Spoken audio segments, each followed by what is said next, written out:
Hello! Some time ago we took apart these impressive Logitech Z-10 loudspeakers and discovered that one of the speakers has a damaged surround foam. As a result, it affected the sound. So today, I'm going to show you how to repair speaker surround on a budget. Such damage to speaker drivers most often happens from age. The rubber gets harder with time until at some point it breaks. With proper care, the speaker driver will last a long time. I'll show you how to do that in another video. But today, let's repair this driver surround rubber together. If you are in the same situation as me, there are three solutions.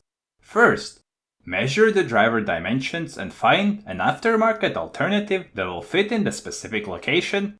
Here's the problem. You'll have to replace both drivers, because if you replace only one, the sound will be asymmetrical, not enjoyable. If you have a driver that is faulty for popular hi-fi speakers, then manufacturers tend to offer replacement speaker drivers, and then you only need to buy one driver. But if your system has plastic multimedia PC speakers, then 99% of the time you'll just have to look for an aftermarket driver. The other disadvantage of this method is the price. By changing both drivers, it will often cost more than the system costs second-hand. The second option is to take the speaker driver to an audio stock workshop where they can make refoam a speaker surround. But this will also cost a lot. You can buy new surround rubber and try to replace it yourself. But that's not easy. The third option is what we are going to do today. Simply glue the damaged part together with a flexible adhesive.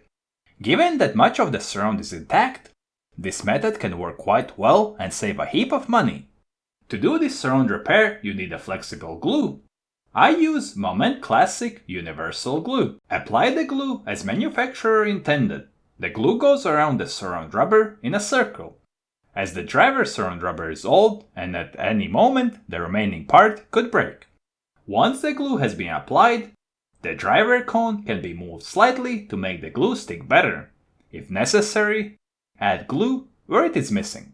When the glue is partially dry, it is put in the place where the speaker will be located. If there is an insulating ring, it is also glued.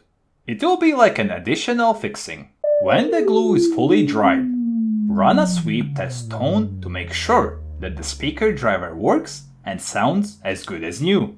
The adhesive layer can then be painted black so it is not so obvious. Here's the result. You can't see that the speaker has been repaired at all.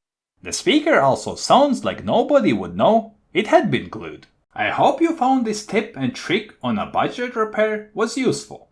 Subscribe to my channel and watch many more useful audio DIY videos. Thank you and good luck!